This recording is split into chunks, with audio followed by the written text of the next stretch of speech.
মা জগদম্বা এখানে অধিষ্ঠাত্রী।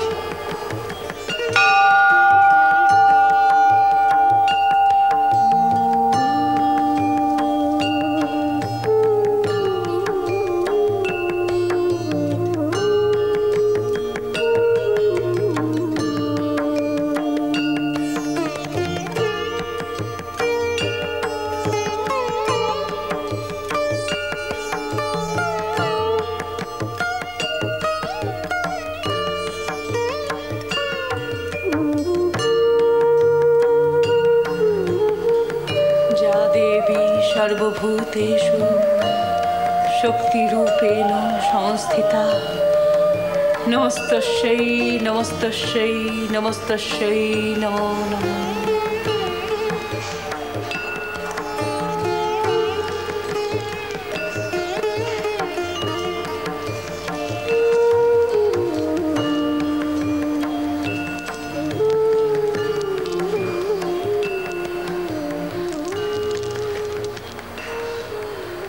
আচ্ছা হৃদয়, তোমরা এই মায়ের মন্দিরকে কেন ভবতারিণীর মন্দির বলো?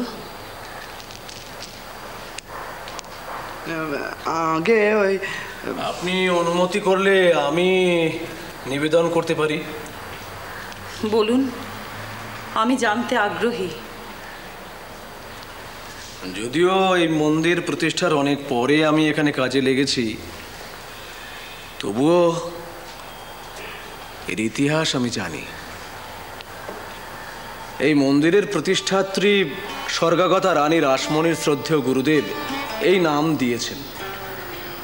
তিনি নবদ্বীপের পোড়ামারতলায় সাধন ভজন করতেন এবং নিকটবর্তী ভবতারিণী কালীমাতার মন্দিরে জপ, ধ্যান ও প্রসাদ গ্রহণ করতেন।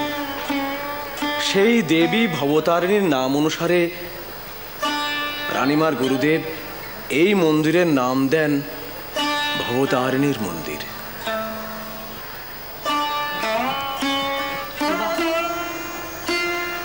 এ তো বৈষ্ণব ধামের শক্তি প্রবাহ, নবদ্বীপ থেকে মায়ের সেজে আসা। এখন বুঝতে পারছি কেন এখানে জগৎজননীর চিন্ময়ী প্রকাশ। ভগবত লীলার সঙ্গমস্থলের এই তো যথার্থ ভূমি। আপনি? ইনিও আমার মামা হন, এই মন্দিরের পূজারী। ওনার নাম রামতারক চাটুর্যে। এই যে আমার ছোট মাকে দেখলেন, এরা জ্ঞাতি ভাই। ভগবান বংশের রক্তধারা, বড় পুণ্যাত্মা আপনারা। হ্যাঁ হৃদয়, তোমার ছোট মামা যে বললেন রঘুবীরের ভোগ রাঁধবার জন্যে ঠাকুর বাড়ির ভাণ্ডার থেকে সিধা ভিক্ষা করে আনতে। হ্যাঁ হ্যাঁ হ্যাঁ, আসুন, আপনাকে আমি মন্দিরের ভাণ্ডারির কাছে নিয়ে যাচ্ছি। আসুন, তারপর ওই ভট্টাভারী মালিকে নিয়ে আপনি পঞ্চবটিতে যান। ও খুব ভক্ত মানুষ, আপনার সব ব্যবস্থা করে দেবে। আসুন আসুন আসুন। হ্যাঁ চলো। মাগো আসুন।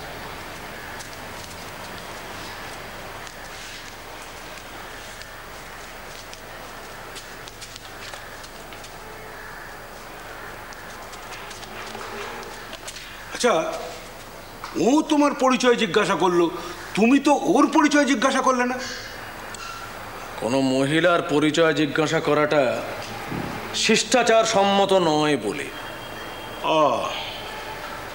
তা উনি তো আমার সঙ্গে কোনো কথাও কইলেন না। বোধহয় ধর্তব্যের মধ্যে আনেননি আর কি। এটা ঠিক, হয়তো ধর্তব্যের মধ্যে।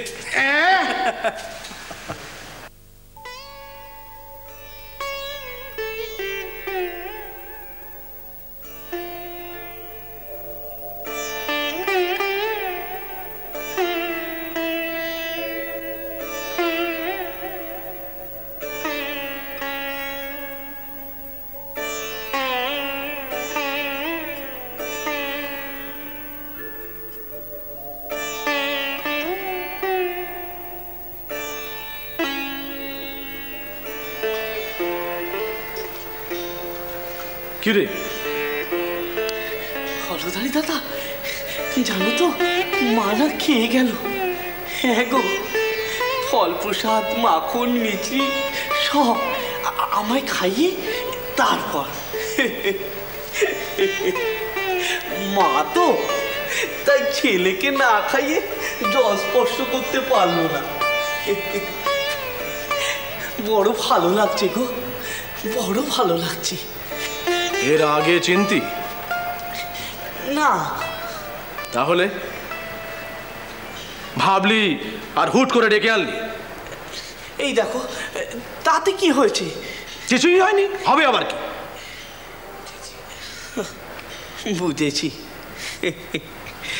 আসলে কি করি বলো দেখিনি, আমি তো এমনই।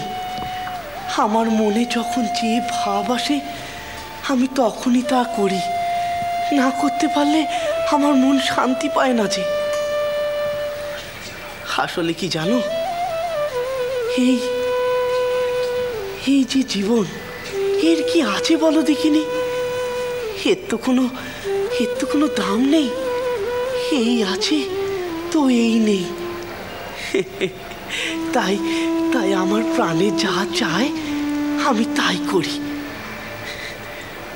আসলে কি হয়েছে জানিস গদাই, তুই তো ভেবে বুঝে আগে থেকে ঠিক করে কোনো কাজ করিস না। মায়ের পায়ে নিজেকে সঁপে দিয়ে ছোট্ট শিশুটি হয়ে রয়েছিস। হ্যাঁ, শিশু? ঠিক বলেছ গো হলদারি দাদা, ঠিকই বলেছ, শিশু। হ্যাঁ গো, হ্যাঁ, মাই আমার মধ্যে থেকে আমাকে দিয়ে সব করিয়ে নেয়। মাই সব করছে গো। ঠিক ঠিক, বল কি করতে কি করিস? কেন বলছো? সবাই অবাক হবে না আজকের এই কাজটার জন্যে? যে তুই মেয়ে মানুষের নাম শুনলে বিভ্রান্তি ঘটাতিস, সেই তুই। বুঝেছি বুঝেছি।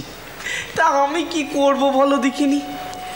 সেই পোস্তার বাগান থেকে নৌকোতে তাকে দেখেই আমার মনটা বলে উঠল মা তার ছেলেকে খুঁজছে।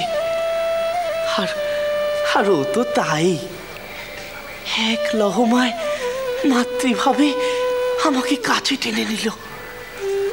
তাছাড়া কত পণ্ডিত, কত কি জানে, শাস্ত্র তন্ত্র সব ঘাটাঘাটি করেছে।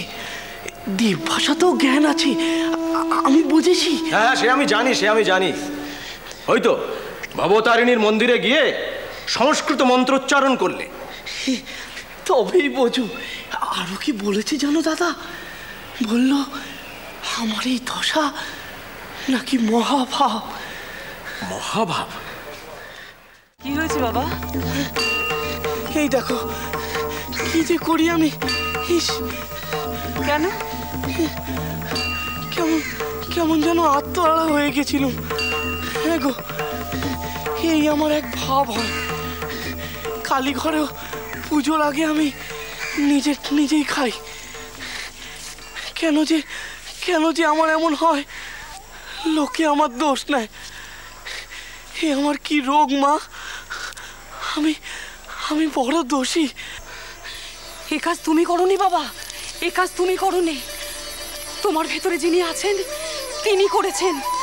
আমি ধ্যানে সে দর্শন পেয়েছি গো বাবা। আমি সব বুঝে গেছি, কে করেছেন, কেন করেছেন, আমি সব বুঝে গেছি গো বাবা, আমি সব বুঝে গেছি। বাবা এবার তুমি আমাকে অনুমতি করো, এই প্রসাদটুকু আমি নিই।